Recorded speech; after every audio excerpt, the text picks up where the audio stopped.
Hello. Doctor గారు school దగ్గరికి వస్తానన్నారు, ఇంకా రాలేదేంటి? వస్తున్నా మాస్టర్ గారు. వద్దామని అనుకుంటున్నాను. ఈ లోపల ఒక ఎమర్జెన్సీ కేసు వచ్చింది. చిన్న ఆపరేషన్ ఒకటి ఉంది, అది కంప్లీట్ చేసుకొని వచ్చేస్తాను.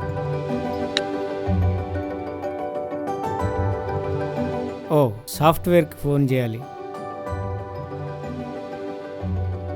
బాబు, సాఫ్ట్వేర్ ఎక్కడా? హలో మాస్టారు, మీరు ఫోన్ పెట్టేస్తే క్షణంలో మీ ముందుంటా. ఓ, గేట్ దగ్గరికి వచ్చేసారా? రండి రండి, ఇక్కడే ఉన్నాను.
ఏంట్రా, మన వాళ్ళు ఇంకా రాలేదా? నేను డాక్టర్ గారికి ఫోన్ చేశా, ఒక 5 నిమిషాలు వస్తారు. నువ్వు జెడ్పీటీసీకి ఫోన్ చేయి. నేను మన ఫ్రెండ్ వీరస్వామి ఉన్నాడుగా, వీరస్వామికి ఫోన్ చేస్తా.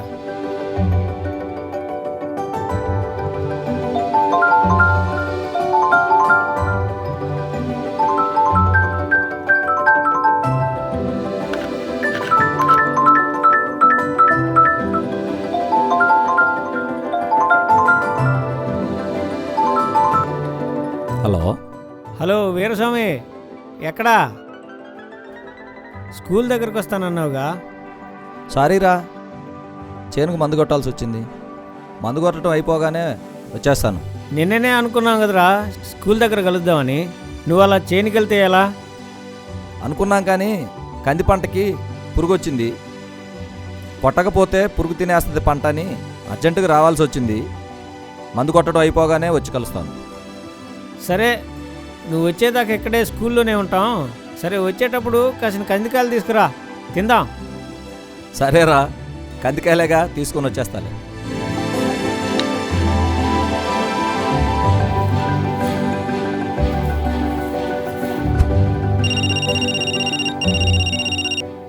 హలో జెడ్పీటీసీ గారు, మేము గుర్తున్నామా?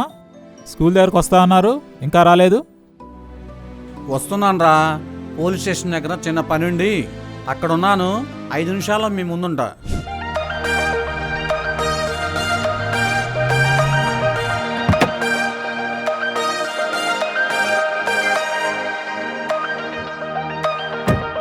Good morning madam. Morning madam.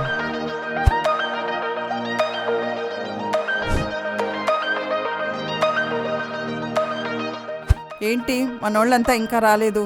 నేను అందరికీ కాల్ చేశాను మేడం. మన వీరస్వామి పొలంలో ఉన్నాడంట, మందు కొట్టగానే బయలుదేరొస్తాడు. జెడ్పీటీసీకి కాల్ చేశానండి. పోలీస్ స్టేషన్లో ఏదో పంచాయతీ ఉందంట, అవగానే వచ్చేస్తారు. అదిగో మాటల్లోనే మన జెడ్పీటీసీ గారు వచ్చేశారు.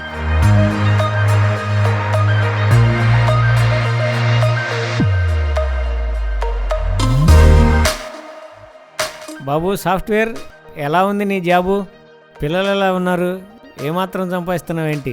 నాకేంటి, బ్రహ్మాండంగా ఉన్నా. మ్మ్. నెలకి 2 లక్షల ప్యాకేజీ. పిల్లలు మంచి స్కూల్లో చదువుతున్నారు. చాలు. సూపర్. డాక్టర్ గారు, మీ ప్రాక్టీస్ ఎలా ఉంది? ఎక్సలెంట్గా ఉంది మాస్టర్ గారు. సొంతంగా హాస్పిటల్ కూడా కట్టుకున్నాను. ఈ ఫీల్డ్ చాలా తృప్తిగా ఉంది నాకు. నా సంగతి సరే, మరి నువ్వెలా ఉన్నావు? నాకేం బ్రహ్మాండం. నేను చదువుకున్న స్కూల్లోనే మంచి జాబు, మా పిల్లలు కూడా ఇక్కడే చదువుతున్నారు. హలో జెడ్పీటీసీ గారు, ఎలా ఉన్నారు? ఎలా ఉన్నాయి మీ రాజకీయాలు? నీకేం నాగేశ్వరరావు, ఈయనకేమైంది? ఈ మధ్య రాజకీయాల్లో భారీ మెజారిటీతో గెలిచిండు. ప్రజాసేవతో పాటు ఆర్థికంగా కూడా బాగా స్థిరపడిండు. మనోడికి ఏమి ఇబ్బంది లేదు అసలుకి. ఇంతకీ మన రైతు బాంధుడు వీరాస్వామి ఎలా ఉన్నాడు? వాడికి కాల్ చేశాను మేడం. మందు కొడుతున్నాడు పొలంలో. ఈ మధ్య బిజీగా ఉంటున్నాడు, కాస్త లేటు కావచ్చు. వాడికి లేట్ అయితే మాత్రం ఏమైంది? మనందరం అక్కడికి వెళ్దాం పదండి. పచ్చని పొలాలు చూసినట్టుంటుంది. వాడికి సర్ప్రైజ్ ఇచ్చినట్టు ఉంటుంది కదా. సరే వెళ్దాం సరే, పద. పదండి. అదండి.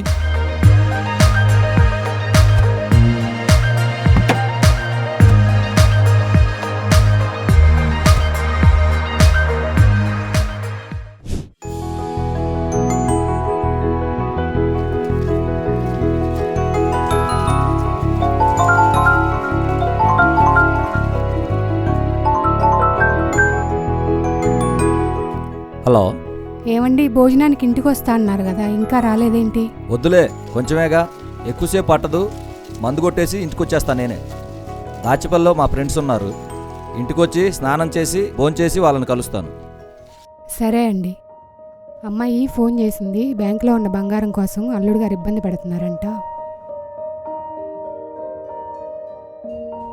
అవేదో తొందరగా ఇప్పించేస్తే వాళ్ళకి ఇబ్బంది లేకుండా ఉంటుంది కదా. ఏదో ఒకటి చేస్తానులే. ఈసారి తప్పకుండా బ్యాంకులో బంగారం విడిపించి వాళ్ళకి ఇచ్చేస్తాను. ఎన్నాళ్ళని ఇబ్బంది పెడతాం వాళ్ళ పాపం. సరే అండి. సరే మరి.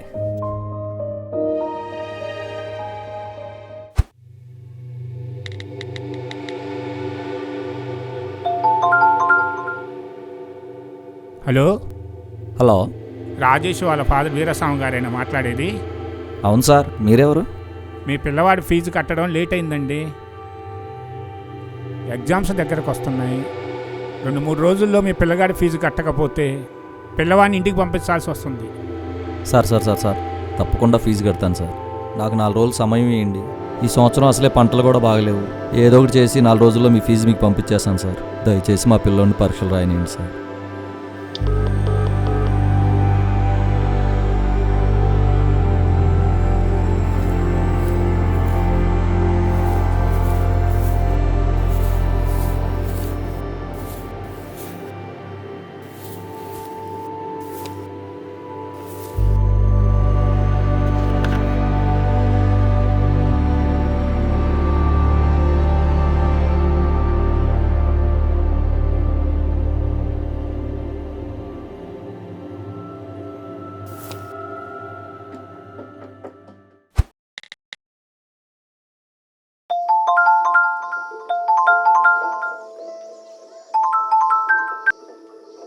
హలో.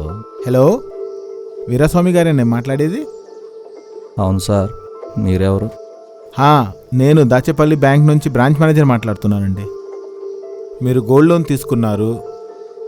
గోల్డ్ లోన్ తీసుకుని కూడా చాలా రోజులైంది.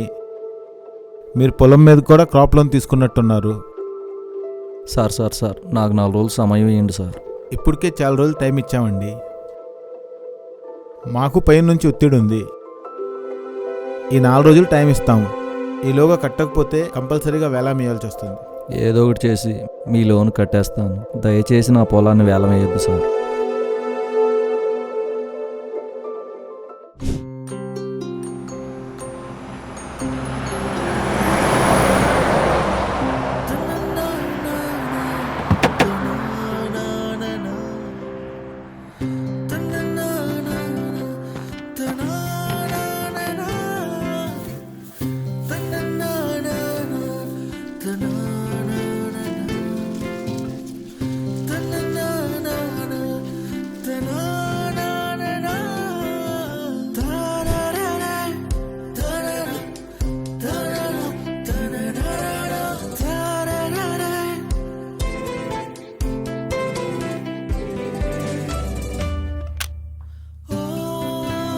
వీరసంగాడు ఎంత అదృష్టవంతుడురా.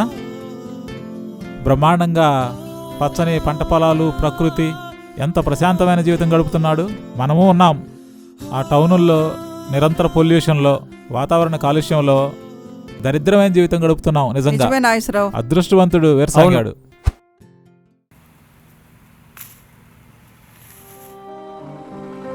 పొలం వేలం వేస్తాడంట. పంటలు పండి వచ్చిన పంటలు డబ్బులతోటి అప్పు తీర్దామంటే అప్పటిదాకా వాడాగడు. పోనీ గ్రామంలో ఎవరు నన్ను అడిగేసి డబ్బులు అప్పు అడుగుదామంటే ఊళ్ళో అప్పు పుట్టేలా లేదు.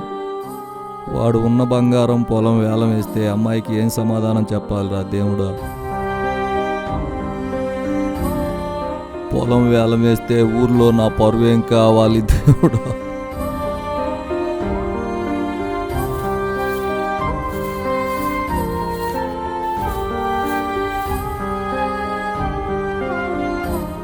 అమ్మా నిన్ను వేలం వేస్తారంట.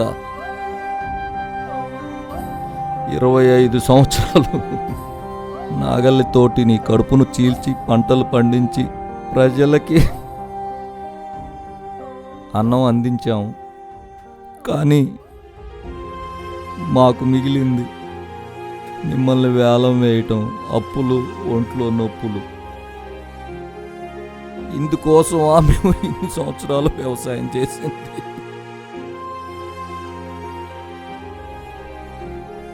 నీ నుండి నన్ను దూరం చేస్తారంట. ఇన్ని సంవత్సరాలు కంటికి రెప్పలా కాపాడింది. అలసిపోయాం, ఓడిపోయాం. ఈ బిడ్డని నీ హక్కున చేర్చుకో తల్లి. నీ ఒడిలో ప్రశాంతంగా నిద్రపోతాను. ఈ బ్రతుకు బ్రతకటం కంటే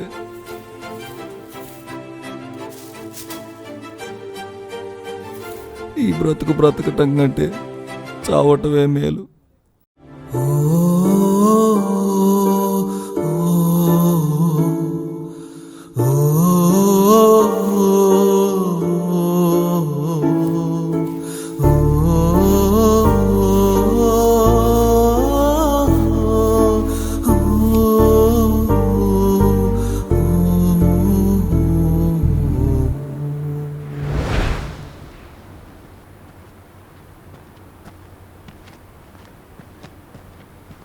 నాయసరావు, ఎవర్రా?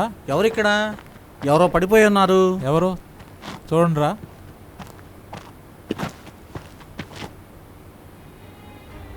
నాయసరావు, మన వీరాస్వామి. Madam madam. అరే రే వీరాస్వామి బ్రతికే ఉన్నాడు నాగేశ్వరరావు.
ఏమండి ఇంకా రాలేదు, రావడానికి లేట్ అవుతుందా? అమ్మా, నేను వీరస్వామి ఫ్రెండ్ని. నేను చెప్పేది కంగారు పడకుండా కొంచెం జాగ్రత్తగా వినండి. మేము పొలం దగ్గరికి వెళ్ళేటప్పటికి వాడు పురుగుల మందు తాగి పొలంలో పడి ఉన్నాడు. దాచిపల్లిలోని హాస్పిటల్కి తీసుకొచ్చాం. మందు కక్కించేసాము. డాక్టర్ గారు పర్లేదన్నారు. బాగానే ఉన్నాడు, మీరేం కంగారు పడకుండా హాస్పిటల్కి రండి. అయ్యో, ప్రాణాపాయం ఏం లేదు కదండి, నేను వచ్చేస్తున్నాను.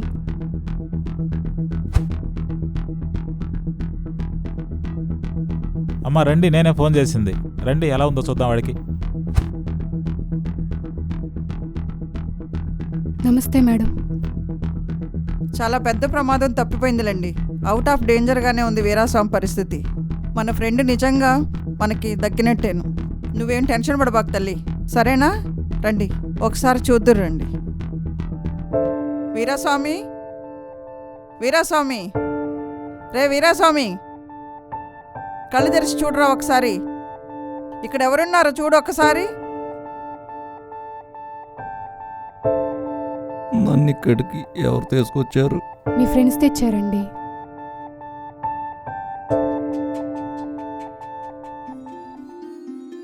ఎందుకు బతికిచ్చారా నన్ను? అసలే అప్పుల ఊబిలో ఉండి ఆత్మహత్య చేసుకుంటుంటే మళ్ళీ నన్ను బతికిచ్చి ఇంకాస్త అప్పు నా మీదేసి చాలా ఇబ్బంది పెడుతున్నారు కదరా. పిచ్చోడా, ప్రాణం విలువ ఏం తెలుసు? అప్పుల పాలైతే చచ్చిపోతారా ఏంటి? చూడు మీ భార్య చూడు, పిల్లలు భార్య ఏమైపోవాలని. మేమంతా ఉన్నాంగా, నువ్వు భయపడబాకు. ఇలాంటి పిచ్చి పనులు ఇంకొకసారి ఎప్పుడు చేయబాకు. ఇవాళ కష్టాల ఊబిలోకి నెట్టేయటం ఏంటి మేడం? దాని మెడలో తాలి కట్టిన రోజే దాని కష్టాల ఊబిలోకి నెట్టేశాను. మీకు తెలుసా మేడం, దాన్ని తీసుకుని ఒక సినిమా చూసిన పాపాన పోలేదు. కనీసం మెడలో ఒక చెవిరి బంగారం కూడా చేయించలేదు. నేను చేయించిపోవటం పక్కన పెట్టి వాళ్ళ అమ్మగారు చేయించిన బంగారాన్ని కూడా బ్యాంకులో తాకట్టు పెడితే అది ఇప్పుడు వేలానికి వచ్చింది. ఏం చేయను మేడం, ఈ పరిస్థితుల నుండి విముక్తి పొందడానికే నేను ఈ ప్రయత్నం చేశాను మేడం. అదేంట్రా వీరస్వామి, ప్రభుత్వం నుంచి పథకాలు చాలా అందుతూనే ఉన్నాయి, అలాంటప్పుడు ఇలా చేసుకుంటే ఎలా? ప్రభుత్వాలు ఇస్తూనే ఉన్నాయి, కానీ వాటి వల్ల సాగు చేసే రైతులకు ఉపయోగం లేదు. భూ యజమానులకు ఆ పథకాలు పోతున్నాయి. సాగు చేసేవాడు అప్పులూపులోకి పోతూనే ఉన్నాడు. ఎంతకాలం అప్పులూపులోకి వెళ్ళాలనే నేను ఈ పని చేయాల్సి వచ్చింది. అదేంట్రా, పేపర్లో ఛానల్లో చెప్తా ఉన్నారు రకరకాల పంటలు వేసి లక్షలు సంపాదిస్తున్నారు కదా, అదంతా నిజం కాదంటావా? నిజమే, అది కాదని నేను అంటలేదు. కానీ 1,00,000 మంది వ్యవసాయం చేస్తే అందులో 10 మందికి మాత్రమే నువ్వు చెప్పినట్టు లాభాలు వస్తున్నాయి. మిగిలిన 9,99,990 మందికి నష్టాలే వస్తున్నాయి. మరి వాళ్ళ గురించి ఎందుకు చూపించట్లేదు? ఏంట్రా, అప్పులైనంత మాత్రాన ప్రాణాల మీదకి తెచ్చుకుంటావా? నీకు ఇదిగో మేమందరం లేమా? నీకు అప్పు ఎంత ఉందో చెప్పు, మేమందరం తీర్చేస్తాము. ఆ మాత్రం దానికి ప్రాణాల మీదకి తెచ్చుకుంటావా నువ్వు? థ్యాంక్స్ రా, మీరు నా మీద చూపిస్తున్న అభిమానానికి నేను అదృష్టవంతుణ్ణి. ఏ రైతు ఆత్మాభిమానం కలవాడు డబ్బు తీసుకోవడానికి ఇష్టపడ్డు. వాడు చావనైనా చేస్తాడు, కానీ ఎదుటివాడి దగ్గర చేయి చాచడు. అలాంటి రైతును కాపాడుకోవాల్సిన బాధ్యత సమాజంలో ఉన్న ప్రతి ఒక్కరి మీద ఉంది. వీరస్వామి, ఒక రైతు బిడ్డగా నాకు రైతు కష్టాలు తెలుసు, రైతు పడే వేదనలు తెలుసు నాకు. అందుకని రైతుల కోసం మేము ప్రతి ఒక్కరమే, ఇదిగో సాఫ్ట్వేర్ గారైనా, జడ్పీటీసీ గారైనా, టీచర్ గారైనా, మేమే కాదు, ఈ రాష్ట్రంలో ఉన్న ప్రతి ఒక్కరూ రైతు బాగు కోసం మాకంటూ మేము ఏదో ఒకటి చేసి రైతును ఆదుకుంటామని నీకు మాటిస్తున్నాంరా మేమందరమే.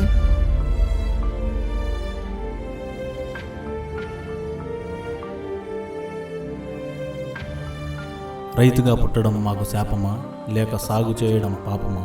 ఎందుకు మాపై మీకు వివక్ష? కన్నీటితో నేల తల్లిని తడిపి మా రక్తమాంసాలు ఎరువులుగా చల్లి పచ్చని పైరును పెంచి గుప్పడి గింజలు పండించి మా కడుపులు మార్చుకొని మీ కడుపులు నింపే మాపై మీకెందుకింత కక్ష?